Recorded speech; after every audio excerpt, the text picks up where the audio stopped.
Hey guys, welcome back to my mini blog. I hope आप सब लोग ठीक होंगे। तो हमारी सुबह की शुरुआत हो रही थी गन्ने के साथ। सुबह सुबह मैं और मेरे हस्बैंड खा रहे हैं यहाँ पे गन्ना, और फिर हम बैठ गए थे आग सेकने, क्योंकि 3-4 दिन से बनबसा का जो मौसम है वो बहुत ही ज़्यादा ठंडा है। मतलब धूप तो आ ही नहीं रही है।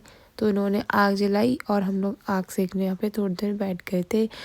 और मतलब हम लोग ने भी नाश्ता वास्ता कर लिया था, तो ऐसे हम थोड़ी देर बातचीत कर रहे थे बैठकर। ये देखो, बिल्ली को भी इतना ठंडा लग रहा है, अपना बिस्तर छोड़कर ये भी यहाँ पर आग सेकने आ गई है। फिर चले गए थे हम खेत की साइड, और ये देखो गाइस, ये है हमारी घास डलने वाली मशीन। तो अब मैं दिखाती हूँ आप लोगों को कि मेरी सासू माँ ने यहाँ पर क्या क्या सब्जियाँ बोई हैं।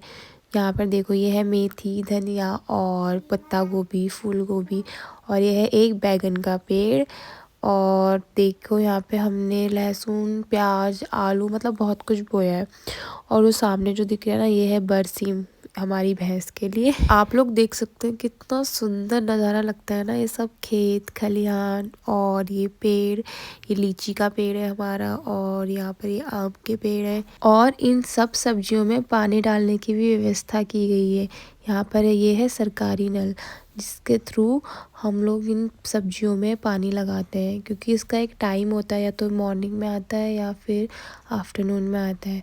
और यहाँ पर ये मेरे हस्बैंड जा रहे थे खेत की ओर मूली तोड़ने। मतलब इनको सैलड में मूली बहुत पसंद है, तो ये मूली छांट रहे थे उसमें से, क्योंकि हमारा लंच ऑलमोस्ट बन ही गया था।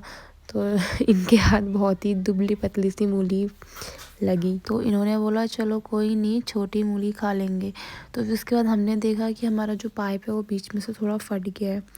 तो ये उसको ठीक करने लग गए, मतलब इसको दोनों पाइप को उन्होंने अच्छे से जॉइन किया, ताकि पानी वेस्ट ना हो बीच में। भैंस को परेशान करने के बाद ये चले गए डांस करते हुए इन्वर्टर की बैटरी में पानी डालने के लिए। एंड देन एज यूजुअल हम चले गए शिवम चाट भंडार गोलगप्पे खाने के लिए। मतलब गोलगप्पे तो हमने खा लिए थे, अब हमें टिक्की खाने का मन कर रहा था। तो हमने भैया से बोला कि फटाफट से 2 टिक्की बना दो और 4 टिक्की घर के लिए पैक कर दो। हम लोग को बहुत ज़्यादा मिर्च हो गई थी गोलगप्पों में। तो उसके बाद ये टिक्की ना एक्चुअली मेरी थी, जो मैंने बिना मटर के और बिना खट्टी चटनी के बनवाई।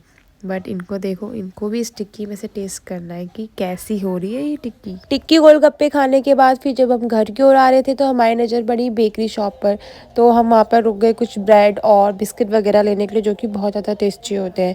तो आज की मिनी ब्लॉग में बस इतना ही। मिलते हैं नेक्स्ट मिनी ब्लॉग में। राधे राधे।